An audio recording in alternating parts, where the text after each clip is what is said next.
Imagine living in a time where the streets were filled with filth, the air was polluted with smoke, and the water was contaminated with sewage. Imagine having no access to modern medicine, sanitation, or hygiene. Imagine being at the mercy of a ruthless monarch, a corrupt church, and a brutal justice system. This was the reality of life in Tudor England, a period that spanned from 1485 to 1603.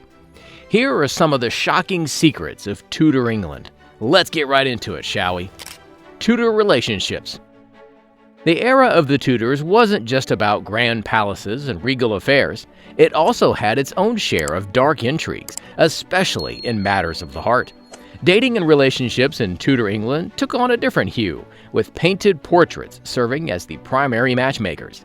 Yes, before the dawn of our current digital age with filtered selfies and online profiles, the Tudors had their own version of profile pictures, meticulously crafted oil paintings. These portraits were pivotal in deciding unions, and a bad representation could spell doom. The third-party matchmakers often found themselves carrying the weight of such decisions on their shoulders.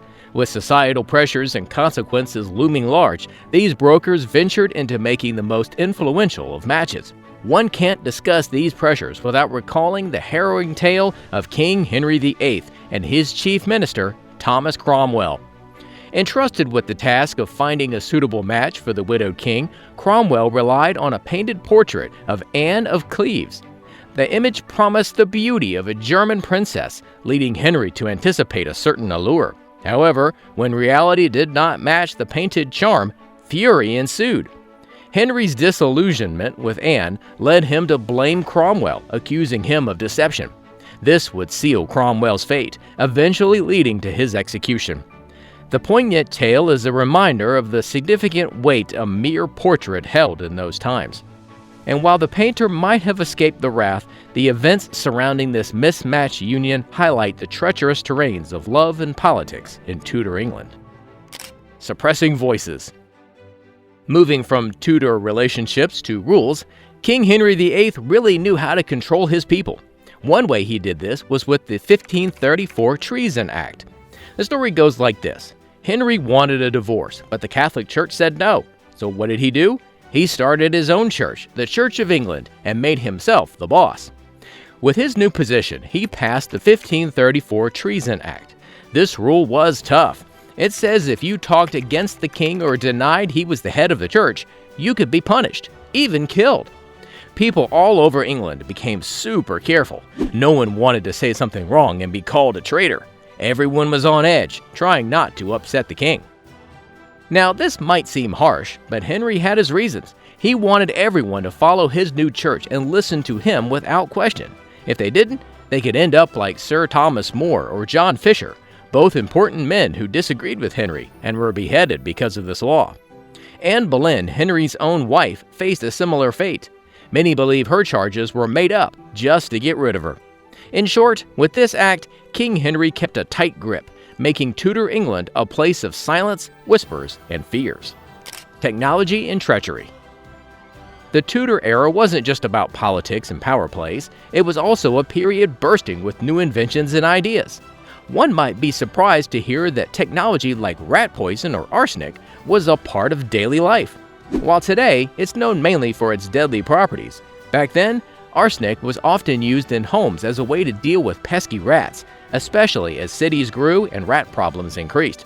But this wasn't without its dangers. Imagine mistaking arsenic for flour. Tragically, such mix-ups did occur, sometimes with fatal outcomes. But with every shadow comes light. As poison became a sly tool for treachery, the need to detect these hidden killers arose. Enter the early days of forensic science. When the unfortunate Sir Thomas Overbury met his end in prison, the mysterious black spots on his corpse and other alarming symptoms prompted deeper inquiry. His demise wasn't of natural causes, but foul play involving arsenic poisoning. This investigation into Overbury's suspicious death paved the way for more scientific approaches to crime solving. As Tudor technology evolved, so too did the knowledge and tools to uncover the truth behind deceit and treachery. The Witch Trials Horrors. From the complex web of Tudor technological advancements, we now journey into one of its darker shades, the infamous witch trials. The Tudor period saw a tidal wave of fear and superstition wash over the society, where thousands of mostly women were falsely accused and executed for practicing witchcraft. This hysteria was so profound that even some inconceivable accusations were accepted without question. Take, for instance, the chilling tale of the witches of Warboys in 1593. 4 women from the village of Warboys stood accused of diabolical acts, such as flying on broomsticks and hexing local animals. 2 young girls claimed these women bewitched them, leading to hallucinations and even suggesting that these witches could shapeshift into creatures of the night. Regardless of how outlandish these claims seemed, these women were found guilty and met a grim fate. But what fueled this hysteria? Literature played a significant role. Not only did pamphlets circulate terrifying tales of witches, but renowned works like Shakespeare's Macbeth painted witches as ominous figures casting spells and foretelling futures. While these literary depictions captivated audiences, they also further embedded fear and misjudgment in society. In the Tudor era, a mix of fear, superstition, and storytelling spun a web of horror that many innocent lives got caught in. Tudor medical blunders. The Tudor era, for all its grandeur, witnessed some peculiar medical and beauty practices that would raise eyebrows today. While our modern era praises sun-kissed skin and tanning beds, the Tudors were smitten by pale complexions, equating them to nobility and luxury. To achieve this look, many, including the revered Queen Elizabeth I, turned to arsenic-based cosmetics. Yes, the same arsenic known for its lethal nature. These cosmetics were believed to grant that sought-after pale glow. But little did they know, prolonged usage could lead to grave outcomes like blood poisoning. Some even speculate that Queen Elizabeth's demise might be linked to her ardor for such cosmetics. This obsession with beauty did not stop at makeup. The Tudor fashion realm celebrated high foreheads and plucked hairlines, emphasizing their fondness for unique beauty standards. The elaborate dresses, corsets, and accessories of the time further showcased their penchant for grandeur. But the Tudors weren't just committing blunders in the name of beauty. Medical practices were equally questionable. Bloodletting, for instance, was considered therapeutic. The concept, derived from ancient Greek beliefs, maintained that the body housed 4 vital fluids, or humors: blood, phlegm, yellow bile, and black bile. A balance of these was essential for health.